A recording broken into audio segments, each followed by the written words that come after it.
Bonjour, je suis le Dr Georges Pichon. Pour ce MOOC, je vais parler de la définition et de l'état des lieux. Ce MOOC qui s'appelle Maltraitance infantile, c'est l'affaire de tous. Donc je vais essayer de vous parler dans un premier temps des généralités de l'épidémiologie. Moi-même, j'ai travaillé très longtemps en milieu hospitalier. J'ai d'abord travaillé à l'hôpital de Saint-Nazaire, puis à l'hôpital de Nantes. Dans ces deux hôpitaux, j'ai participé à la création de 2 unités d'accueil des enfants victimes de sévices et à Nantes plus particulièrement l'unité d'accueil des enfants en danger qui est actuellement dirigée par Nathalie Babra. Je suis également membre du Conseil national de protection de l'enfance et membre de la commission de protection de l'enfance du CSA. Voilà, et donc on va tout de suite parler de la définition de la maltraitance infantile. Cette définition comporte 2 aspects ou deux possibilités. En fait, la première est une définition plus française. Tout enfant victime de violences physiques, d'abus sexuels ou violences sexuelles, on viendra sur ce terme, de violences psychologiques, de négligence lourde, ayant des conséquences graves sur son développement physique et psychologique. Et on avait ajouté l'enfant en risque de maltraitance, tout enfant connaissant des conditions qui mettent en danger sa santé, sa moralité, sa sécurité, son éducation, son hygiène et son entretien. Et en fait, cette définition qui est française est un peu différente de la définition donnée par l'OMS, qui est une définition plus large, qui regroupe les 2 concepts d'enfants maltraités et d'enfants à risque. Dans cette définition, tout acte commis directement ou par omission par un parent ou par un autre gardien qui a pour conséquence un dommage ou la menace d'un dommage pour un enfant, ce dommage n'ayant pas besoin d'être intentionnel. On voit que cette définition est beaucoup plus large et inclut enfants maltraités et enfants à risque, puisqu'on parle en fait bien sûr des actes commis, mais également des menaces de dommages. Alors, cette définition plus large de l'OMS a été également un peu incorporée dans la loi de 2007, et quand on vous reparlera des informations préoccupantes qui ont été créées par cette loi de 2007, ce concept, eh bien on élargit le concept de maltraitance également par la prévention chez l'enfant à risque. Alors, il existe diverses formes de maltraitance. Bien sûr, on les connaît, ces diverses formes de maltraitance, mais elles méritent d'être un petit peu précisées. La plus fréquente, la plus spectaculaire, les plus spectaculaires sont les 2 premières, c'est les sévices physiques et les abus sexuels. Et puis, on parle de plus en plus des violences psychologiques parce que c'est quelque chose d'important, et puis des négligences dont on définira le concept. Il faut savoir que chez l'enfant, en fait, ces formes de violence peuvent être associées, ce qui veut dire que, en fait, il faudra aussi, quand on parlera du concept de diagnostic, analyser tout ce qui a pu se passer dans l'histoire de l'enfant. Il a pu être victime de sévices physiques et d'abus sexuels. La plupart du temps, il est victime de violences psychologiques associées à ces 2 éléments. Et puis les négligences sont un concept peut-être un peu plus difficile. Et alors on va rajouter aussi 3 concepts qui sont importants: le syndrome des bébés secoués, le syndrome de Munchausen par procuration, et un dernier concept qui est très récent, plus récent, c'est le concept de maltraitance et techniques d'information et de communication, car par le biais des techniques d'information et de communication, on peut maltraiter ou participer à la maltraitance infantile. Alors le premier, j'insisterai pas beaucoup sur les sévices physiques. On peut donc dire que les sévices physiques sont toute forme de traumatisme corporel infligé dont la majorité aboutissent à des lésions cutanées ou osseuses. C'est-à-dire que la plupart du temps, les sévices physiques chez l'enfant vont se voir sur la peau ou au niveau donc de la traumatologie osseuse. Mais c'est possible sur tous les organes, tout est possible. Parmi tous ces traumatismes, les traumatismes cérébraux sont les plus graves, ils sont les plus responsables de la mortalité et des séquelles. Deuxième forme plus fréquente de maltraitance, ce sont les violences sexuelles. Alors on dit en France On a dit en France souvent abus sexuels. Maintenant, on pense qu'il faut dire plutôt violence sexuelle. Le terme d'abus étant une traduction littérale de l'anglais qui n'est pas une traduction adaptée. En fait, on parle de violence sexuelle. C'est l'acte exercé sur un enfant par un adulte ou une personne nettement plus âgée à des fins de plaisir sexuel. L'inceste fait partie des violences sexuelles, bien sûr. C'est la violence sexuelle intrafamiliale. Et on vous le dira dans les cours, mais l'inceste a été inscrit relativement récemment dans la loi française. Donc l'agression, on parle plus d'agression, de violence sexuelle que d'abus sexuels. Et les violences sexuelles incluent toutes les agressions sexuelles commises sur les enfants. Ces violences sexuelles, il faut le savoir, et on le redira aussi, laissent rarement de traces. Elles laissent rarement de traces, et ça va être une des grandes difficultés du diagnostic, parce que, en fait, lorsqu'on examinera les enfants, on trouvera peu de choses. Les violences psychologiques, troisième forme de maltraitance, c'est une atteinte à la dignité de l'enfant en tant que personne humaine et à ses besoins psychologiques et fondamentaux de sécurité, d'amour, de sentiment d'appartenance et d'estime de soi. C'est un concept très très large qui est en plein bouleversement actuellement, en particulier parce qu'on pense que les violences psychologiques sont beaucoup plus fréquentes qu'elles sont, qu'on pourrait le dire, de manière vraiment déclarée. En particulier, elles sont souvent associées à une forme aux violences intrafamiliales et en particulier aux violences conjugales. Alors, ces violences psychologiques sont directes ou indirectes, verbales ou non verbales, avec de lourdes conséquences sur l'état de santé de l'enfant et sur son développement physique et psychologique, par leur violence et leur répétition. C'est un peu l'humiliation, la violence psychologique. Et puis, autre forme qui est proche des violences psychologiques, ce sont les négligences. La définition est difficile. L'OMS dit que c'est les conditions dans lesquelles les parents ou les adultes responsables ne veillent pas au développement de l'enfant dans un ou plusieurs domaines suivants: santé, éducation, développement affectif, nutrition, foyer adapté et protection contre tous les dangers de la vie. Alors, il y a beaucoup de situations de sévices par négligence qui sont des situations d'omission. Il y a aussi beaucoup là-dedans de situations inadaptées à l'enfant. Et puis, autre forme de maltraitance, c'est le syndrome de Munchausen par procuration, qui est une situation dans laquelle un parent invente ou produit des symptômes ou des signes factices sur son enfant. Ceci entraîne de nombreuses procédures hospitalières, par exemple, ou médicales, dommageables. Les conséquences sont des explorations et des traitements inutiles et dangereux qui peuvent aller très loin. On sait on reverra dans les cours que ça peut aller jusqu'au décès de l'enfant à force d'interventions inadaptées. Et puis on a également ce concept des bébés secoués qui est un concept de traumatisme physique, mais une partie importante des traumatismes physiques sont des traumatismes crâniens que subissent les nourrissons. C'est infligé par des secousses violentes ayant pour conséquence des hémorragies intracrâniennes, hématomes sous-duraux, hémorragie rétinienne, avec des séquelles neurologiques majeures et des décès fréquents. Ça touche surtout l'enfant de moins d'1 an, et la moyenne étant de 5,4 mois, à peu près 200 nourrissons par an en France. On verra que l'épidémiologie est difficile. Ça fait l'objet d'une très belle recommandation, d'une très officielle recommandation de la Haute Autorité de Santé. Alors, on va y rajouter ce concept de maltraitance produit ou véhiculé par les techniques d'information et de communication, principalement par Internet. Le premier, c'est le cyberbullying. Bullying, c'est harcèlement médiatique par des messages humiliants, photographies dégradantes, raquettes par Internet. Le deuxième, c'est le happy slapping. C'est filmer les images les plus souvent dégradantes ou pornographiques et les diffuser sur Internet ou par SMS. Le sexting, c'est le harcèlement sexuel sur Internet. Et le grooming, c'est préparer un enfant, un adolescent à l'idée de relations sexuelles avec un adulte en le manipulant psychologiquement. Ces 4 formes de maltraitance sont en plein développement. Alors, on va parler maintenant d'épidémiologie, et je voudrais emprunter cette diapositive à mon collègue Gilles Fortin du Canada, qui place en fait les diagnostics de maltraitance par incidence par rapport aux autres maladies.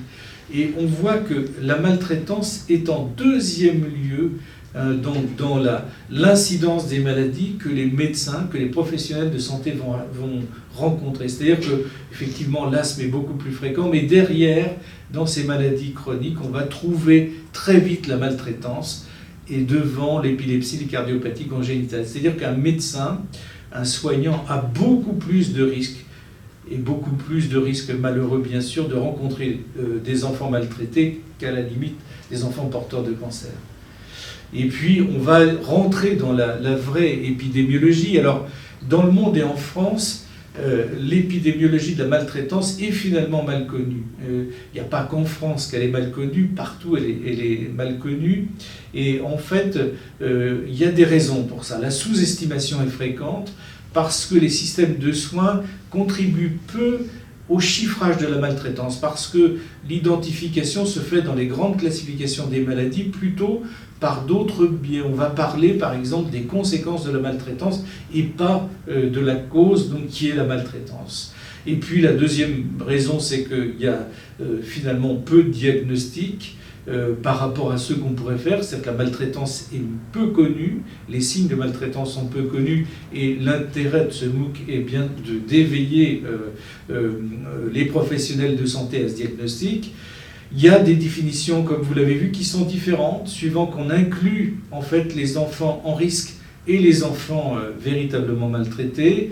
Il y a également des liens maintenant de plus en plus forts avec les violences conjugales. Et là encore, la violence infantile, la maltraitance infantile est très sous-estimée au cours des violences conjugales. Alors, est-ce qu'on pourra faire un jour tous les diagnostics? C'est sans doute impossible. C'est pas possible. Enfin, c'est un petit peu irréel de penser qu'on va voir toutes les pathologies de maltraitance. Et puis, vous voyez sur ce diagramme aussi cette notion d'iceberg. En fait, l'iceberg, c'est que le diagnostic de maltraitance, c'est la partie émergée de l'iceberg, et il y a une grande partie qui n'est pas déclarée ou qui sera déclarée très tardivement. Un enfant sur 10 serait victime. Alors après, plusieurs publications donc, ont montré l'importance de cette maltraitance. Là, c'est une publication de l'OMS. L'homicide, c'est-à-dire tuer un enfant, est parmi les 5 premières causes de décès, en particulier chez les adolescents. Les garçons sont plus victimes d'homicides. Des dizaines de milliers d'enfants seraient touchés par la violence. Et puis, dans le monde, un enfant sur 4 serait victime de violences physiques. Alors, 1 sur 10, 1 sur 4, il y a sûrement quelque chose qui est de cet ordre-là. Et lorsqu'on interroge les femmes adultes, les violences sexuelles sont extrêmement fréquentes. Dans le monde, on estime que presque 1 personne sur 5, selon l'OMS, aurait été victime d'agressions sexuelles. Diapositive suivante, on va regarder également dans le Canada la répartition en fait, de ces violences. Alors on ne va pas insister sur cette diapo, sauf en disant qu'il y a une répartition dans le monde qui est à peu près la même entre abus sexuels, négligence, violence physique et également violence psychologique. On va également montrer qu'il y a une répartition, on le reverra, dans l'âge qui est à peu près la même dans l'âge et dans la répartition garçons-filles, en particulier pour les violences physiques, on le reverra. Et puis on va arriver à la France, où on estime qu'il y a 20 000 enfants maltraités, victimes de maltraitance diagnostiqués en France. Ça veut dire qu'il y a 20 000 enfants qui sont victimes de maltraitance et qui sont diagnostiqués. Si on se rappelle la notion d'iceberg, ça veut dire qu'il y en a beaucoup plus qui ne sont pas diagnostiqués. Et parmi ces violences physiques, il y en a à peu près la moitié, enfin un peu plus de la moitié qui sont, parmi ces maltraitances infantiles, pardon, il y a un peu plus de 6400 qui sont, autour de 6000 qui sont des violences physiques, 4000, autour de 4000 qui sont des violences sexuelles, et puis après négligence lourde et violence psychologique, comme vous le voyez. Alors, ce chiffre, vous allez voir, il date de 2005-2006, hein, avec sur cette diapositive l'évolution des enfants en risque. Pourquoi date-t-il de 2006? Eh bien, en 2006, l'audace a arrêté ce recueil systématique ou cette information systématique sur l'épidémiologie. Et pour l'instant, on n'a pas d'informations extrêmement précises comme elles étaient produites. Alors, est-ce que c'était des informations précises? Probablement non. C'était des estimations. Et en fait, vous voyez qu'on aboutit à des chiffres importants lorsqu'on ajoute enfants à risque et enfants maltraités. On aboutit autour de à quelque chose de 90 000 à 100 000 enfants qui sont dans cette situation difficile.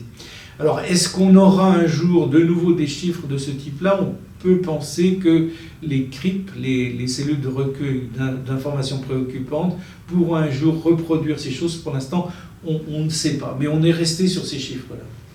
Alors, l'évolution, eh bien, elle est, comme vous la voyez, enfin, jusqu'en 2006. Vous voyez que, en fait, eh bien, ce qui progresse le plus, c'est sans doute le diagnostic des violences psychologiques, hein, parce que ce concept-là était très peu connu avant, et il devient de plus en plus connu. Et on a également une grande période de révélation des agressions sexuelles qui a fait qu'elles ont probablement été plus diagnostiquées. Est-ce qu'on peut parler d'une évolution, par exemple, depuis 2006? On n'en sait rien. Probablement que les chiffres sont à peu près comparables et qu'on est plutôt dans la meilleure déclaration plutôt que dans une augmentation de l'incidence. Alors, lorsqu'on parle des décès par maltraitance, Anne Thurs en France a fait un travail sur ces décès qui sont probablement très peu connus. Vous voyez que la France se situe dans un niveau moyen dans les pays riches, hein, donc 7e ou 8e niveau d'incidence du décès des suites de maltraitance. Et là encore, c'est une statistique de l'UNICEF relativement ancienne. Donc vous verrez que en regardant bien cette diapositive, que la maltraitance infantile est la cause d'une mortalité importante, souvent méconnue. On y reviendra sûrement dans les cours. Alors, suivant les âges aussi, on a vu un petit peu l'incidence suivant les âges.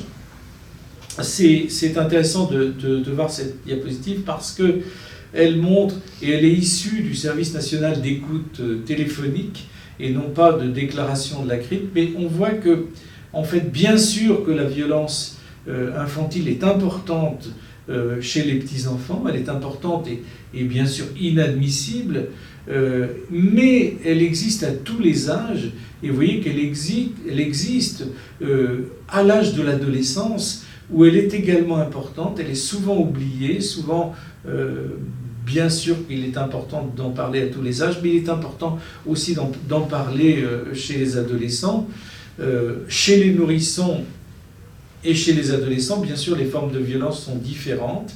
On a vu que le syndrome des bébés secoués touchait surtout les petits-enfants, et puis les violences sexuelles vont être quand même une forme de violence plus fréquente chez les adolescents. Et puis, on va voir donc que lorsqu'on analyse maintenant le recueil des informations préoccupantes ou les événements épidémiologiques qu'on a au niveau français, par exemple, on voit cette fréquence chez les adolescents avec une fréquence des violences sexuelles qui est importante.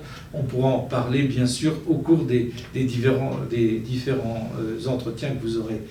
Alors ensuite, donc, on va voir bien sûr, suivant les sexes, une majorité de filles qui subissent des violences sexuelles, la violence sexuelle étant plus fréquente chez les filles que chez les garçons. Mais là encore, elle est assez... il faut se méfier de ces chiffres parce que la violence sexuelle chez les garçons est souvent encore moins dite que chez les filles. Et puis par contre, une égalité, on va retenir ça pour l'OMS dans sa zone Europe, entre les maltraitances physiques pour les filles et pour les garçons. Voilà, on peut passer sur cette diapositive qui est une analyse quand même, une comparaison, et que vous retrouverez dans cette publication de 4 pays, donc Grande-Bretagne, Japon, Pays-Bas et Norvège, sur les formes de violence sur les âges. Suivant les origines sociales, on peut répondre que l'épidémiologie, suivant les différences sociales, a deux réponses. C'est-à-dire la première réponse, c'est de dire le facteur défavorisé d'une famille, toutes les choses qui maltraitent les familles vont augmenter les chiffres de maltraitance infantile. C'est évident que la promiscuité, l'isolement, le fait que la famille soit économiquement défavorisée, le fait qu'il y ait des problèmes psychiatriques familiaux, qu'il y ait des consommations de drogue et d'alcool, vont être des facteurs favorisants. Mais il faut se méfier de ce facteur parce que la maltraitance existe aussi en milieu favorisé et elle est souvent mal connue. Je vous recommande la lecture du livre de Céline Raphael qui s'appelle La démesure. Et cette étude, alors c'est vrai que cette étude américaine, donc je vous lis un peu le texte, mais les enfants non blancs ont une probabilité plus élevée par rapport aux enfants blancs de subir des examens radiologiques très détaillés à la recherche de lésions évocatrices de maltraitance et de faire l'objet de signalements au service de protection de l'enfance. Ça veut dire, cette phrase donc, qui est tirée du JAMA, d'un article du JAMA, que, en fait, devant une situation qu'on considère comme bizarre, on va beaucoup plus avoir tendance à investiguer dans des milieux, ils disent non blancs, pour les USA, c'est plutôt des milieux moins favorisés, et le signalement sera 3 fois plus fréquent pour ces enfants non blancs en cas de fracture reconnue comme d'origine accidentelle. C'est-à-dire qu'en fait, on va cibler beaucoup plus les milieux défavorisés, et c'est vrai également en France. Donc la maltraitance est possible dans tous les milieux. Sur les lois françaises qui qui sont des lois récentes de protection de l'enfance, là aussi on vous en reparlera. Je pense qu'il y a 3 lois essentielles. La loi de mars 2007 qui réforme la protection de l'enfance, c'est un grand événement, donc qui va réaffirmer le rôle central du conseil départemental, ancien conseil général, et qui va créer la notion d'information préoccupante et de cellules de recueil des informations préoccupantes, en distinguant informations préoccupantes et signalement judiciaire. La loi très importante pour nous, c'est la loi également importante pour nous, c'est la loi du 5 novembre, qui va clarifier la procédure de signalement des situations de maltraitance par les professionnels de santé, et ça va aboutir à une protection plutôt des professionnels de santé qui signalent pour éviter, bien sûr, pour éviter que les professionnels de santé ne signalent pas par peur, en fait, des conséquences qu'ils pourraient avoir. Alors, bien sûr, ils ne peuvent pas faire de faux, ni faire des choses, bien sûr, on a toujours cette limite-là, mais cette loi est importante. Et puis la dernière, c'est la loi du 14 mars 2016, qui va améliorer en fait la loi de mars 2007 pour améliorer la gouvernance nationale, qui va créer le Conseil national de protection de l'enfance, qui va sécuriser le parcours de l'enfant, adapter également le statut de l'enfant placé sur le long terme, et propose une modification de la loi sur l'adoption qui fait partie de la protection de l'enfance.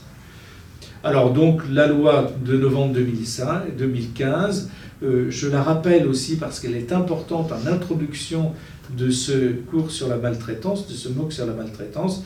Le signalement aux autorités compétentes effectué dans les conditions prévues ne peut engager la responsabilité civile, pénale ou disciplinaire de son auteur, sauf s'il est établi qu'il n'a pas agi de bonne foi. Alors, pour terminer, je voudrais dire quelques mots de la particularité de la démarche diagnostique. En fait, on est devant une pathologie pour laquelle il est rare qu'on ait une certitude diagnostique. C'est rare que la maltraitance soit visible chez l'enfant d'une manière extrêmement importante. La plupart du temps, elle est cachée, et en fait, elle est cachée ou elle est difficile à diagnostiquer. Elle va obliger à une démarche multiprofessionnelle. On dit interprofessionnelle pour bien montrer qu'il y a plusieurs professions qui vont participer. Il y a des portes d'entrée multiples. Rien que sur le plan médical, il y a des multiples portes d'entrée qui vont impliquer toutes les spécialités médicales. Les signes indirects sont très fréquents, c'est-à-dire le diagnostic de la maltraitance par ses conséquences. J'en signe un par exemple. les tentatives de suicide ou les suicides de l'adolescent sont parfois les conséquences d'une maltraitance. Et ça, c'est quelque chose qu'on doit penser, en particulier les maltraitances sexuelles. Un objectif commun, c'est la protection de l'enfance. Et une crainte aussi, c'est toujours qu'on mette l'enfant dans un circuit qui ne soit pas adapté, qui crée un surtraumatisme lorsque le parcours n'est pas adapté à l'enfance. Alors, aucun signe clinique isolé n'est pathognomonique d'une forme de mise en danger de l'enfant ou de sa maltraitance. Et une fois éliminées les étiologies somatiques courantes, il est indispensable de rechercher ce qui peut mettre en danger l'enfant. Travailler avec la dénégation, c'est important. En fait, lorsqu'on aborde la maltraitance infantile, on a un déni des parents. Les parents ne vont pas vous dire « j'ai maltraité mon enfant », ça ne se fait pas comme ça, ne se dit pas comme ça, même si eux-mêmes recherchent des protections par rapport à leurs actes. Les enfants parlent très très rarement, hein, ou alors très à distance lorsqu'ils sont adultes.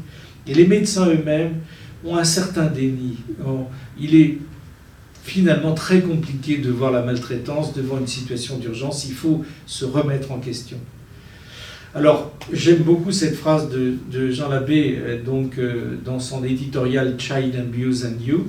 Jean Labbé est un collègue également canadien. Il faut apprendre à gérer l'incertitude dans un contexte où l'erreur peut être lourde de conséquences.